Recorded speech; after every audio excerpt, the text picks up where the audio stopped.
Hi, my name is Bridie Nancy, and today I want to talk to you about the phenomenon of projection and how it plays a role in very dangerous relationships, violent relationships, how instrumental it is in the process of coercive control in a relationship. And I feel that it's something that is sometimes overlooked in the discussion because we do tend to make lists of what's considered violent and abusive behaviour in a relationship, and also we tend to talk about, in terms of lists, healthy behaviours in a relationship.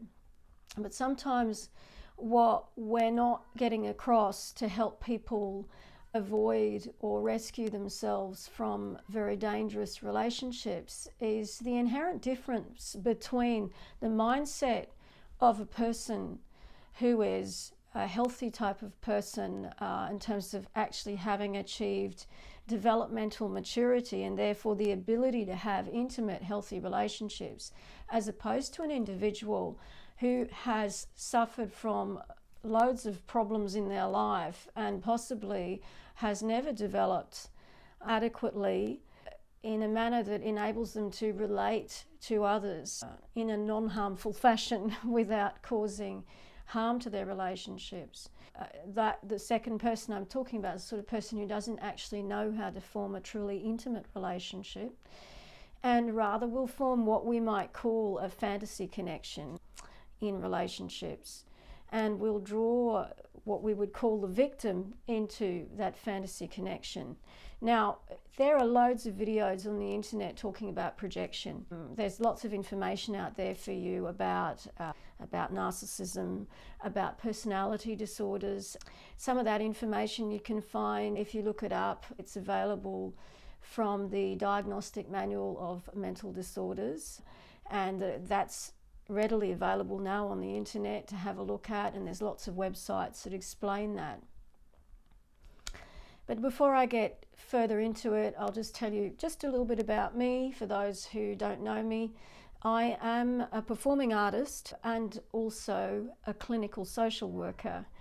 So what that means is I have degree qualifications in social work and also around about 2 decades of experience working with disadvantaged populations and people who've experienced trauma, and I have had the opportunity to develop, I suppose, or accumulate a lot of practice wisdom on this subject of abuse and the way abusive people, the way people who are abusive, I'd prefer to say, operate, and the kind of mindsets that they appear to have. We are living in a world at the moment where we're becoming really conscious of how serious the problem is of violence against women that results in extreme situations such as either extraordinary physical and mental harm to the victim and even death. And the rate of death, the rate of women being murdered by partners and ex-partners has become really something that we're talking a lot more about because it's such a serious global problem. But it's not a new problem, it's always been there. As long as we're aware of there having been the existence of very male-dominated cultures. So when we talk about this issue, we can never have a conversation about violence against women without talking about patriarchal structures which reinforce the idea that women are inferior and that men have certain privileges and certain rights, the right to dominate women. But I also don't want to make this a video about talking about men and dominating behaviour and male privilege, because there's plenty of videos and information out there about sexism, about gendered violence.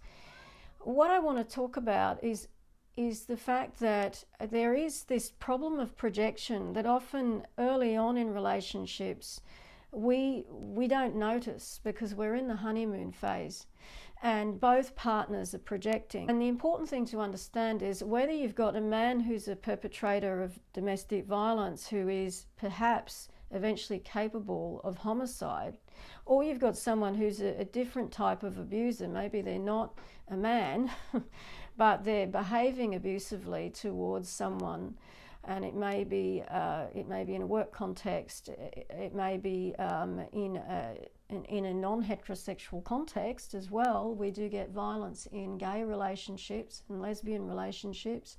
So violence can occur across lots of different situations, and we can have a similar pattern of violence occurring that looks very like the kind of violence we see in your traditional domestic violence situation, where the perpetrator is a man and the victim is the woman. I feel that the theme of abuse is really important, because we've got not only this huge problem with violence against women, we've also got a big problem with cyber violence that's arisen. We've come to be aware, you know, anyone who looks at the comments section of any video, or, you know, we know that there's a major problem with abusive, violent communication occurring. And we do need to get down to what is the mindset of the people who are perpetrating this abuse. We need to understand what we can do to start to reduce and contain, reduce the dangerousness and contain individuals who have this type of behaviour, and also better risk manage the most extreme outcomes of people with those behaviours. So today's video, I'm just going to focus more or less on the phenomena of what's happening in an abusive relationship where there's quite serious pathological projection, as opposed to healthy relationships. Because the number one thing is that we all project.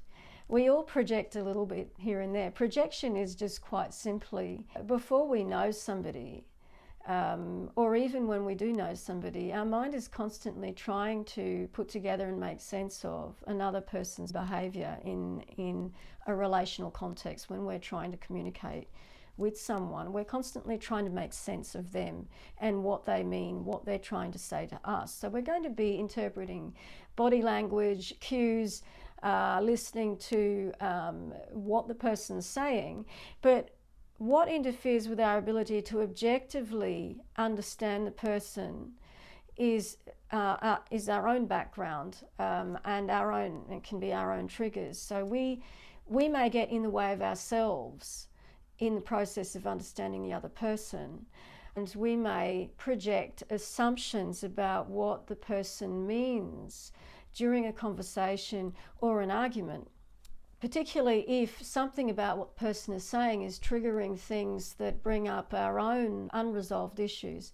And projection is mostly subconscious or unconscious. We're not really aware we're doing it. We just know we're really feeling uncomfortable and we want to get rid of those feelings.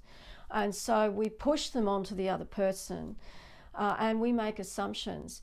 Now, the things that tend to arise that we see when someone is projecting is the behaviour that we see in abusers. Abusers effectively try to pretend that they can read your mind.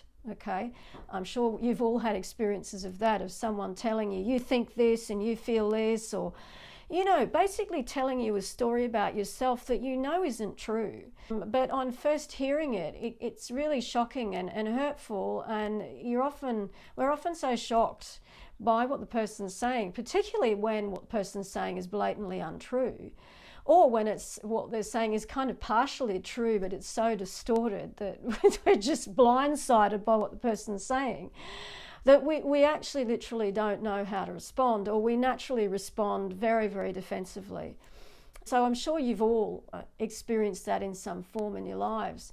And we're all capable of doing that a little bit to each other when in an argument, when we're feeling upset and we're caught off guard. Most of us who are hopefully mature enough emotionally are able to realise, well, we have certain basic ground rules about how we're willing to communicate with others, and we know that calling people names, insulting them, attacking another person and making that other person just feel really bad about themselves just because we don't want to deal with uncomfortable feelings, we know that that's not really okay to do that. But there are people out there who really haven't learnt that. They haven't been taught how to fight or argue in a manner which is what we might call fair. And so those people actually have to learn how to do that. But there are some people who, no matter how much you may try to teach them this sort of behaviour, so much damage, there's so many developmental gaps in that person that a psychiatrist or a psychologist might even be willing to say, well, this person's actually got personality disorder. What you will recognise with that type of a person is that they're just unable to take responsibility. When they do something hurtful and they lash out at you and you feel ambushed by that person, they will refuse to take responsibility for the behaviour. And even after having calmed down and thought about the situation, they will still displace the blame onto you for their behaviour. So that's your classic sort of abusive cycle.